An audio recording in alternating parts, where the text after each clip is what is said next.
Dusky. Ms. Lisanti? Thank you, President Boniface. First, I'd like to, it goes off and on. First, I'd like to mention last night, ending of the session, sine die. I was able to make it to Annapolis because I wanted to personally thank each and every one of the members of our delegation. While we don't always agree on issues, I know that they've worked very hard. I see Mrs. Carmelo here from the Board of Education. She has worked tirelessly over the last 90 days to make sure that there's effective communication between the Board of Education and this council on issues.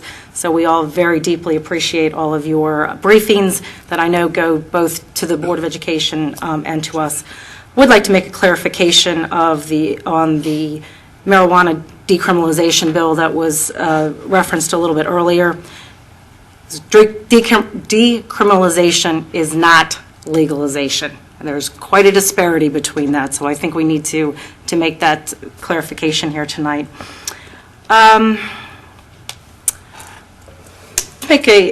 Just give a brief thought about our budget and the dilemma that we have with funding, not really education, but the teacher salaries. I've been on this council. This will be my 8th budget.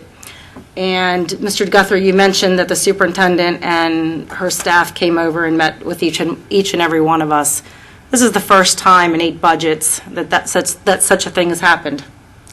I think that is a very good representation of a change in leadership.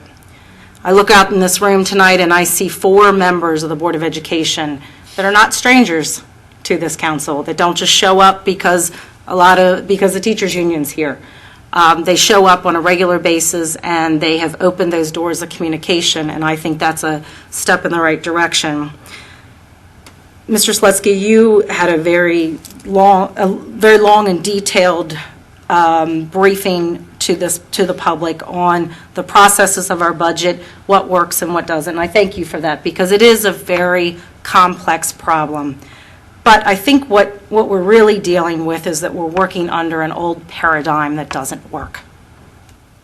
And that paradigm, I don't know, I truly don't know what the fix is. I know that we need one. My sense of it and digging into it for the last 7 years is that it has to be a legislative one. Because the bottom line of everything, and I try to think of things very simplistically, we've been asked to fund a budget or a pay scale that has not been negotiated, that the final negotiation has not been made yet. So we're asked to put money into a budget so that the Board of Education can go negotiate with the teachers union. I think that's unfair. I think it doesn't make sense. I think that we need to reverse the process. I think that the Board of Education needs to negotiate directly with the teachers union, come up with a fair package, bring that package to the county executive as an ask, not as a question mark number. We think it's going to be this. That is not logical to me. And I realize I've had this discussion with many people in the past, and I realize that we have processes and procedures and deadlines that are not consistent with our budget.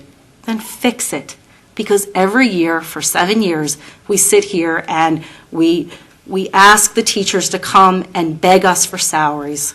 That's insulting in this generation, that public servants, the people who are most responsible for teaching our children, have to beg us for money.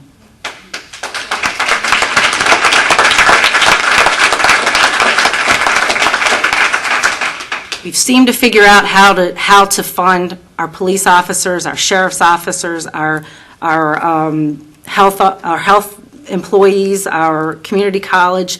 Now we've got to fix this problem. So I really truly don't know the answer, but what I do know is there's a lot of smarter people in this room than me. So if you've got an idea of how to fix it, please let me know, because we're all going to be sitting down and trying to figure out whether it's a legislative fix here at the county, whether it's a legislative fix in Annapolis, but I think we're all committed to that end. So thank you.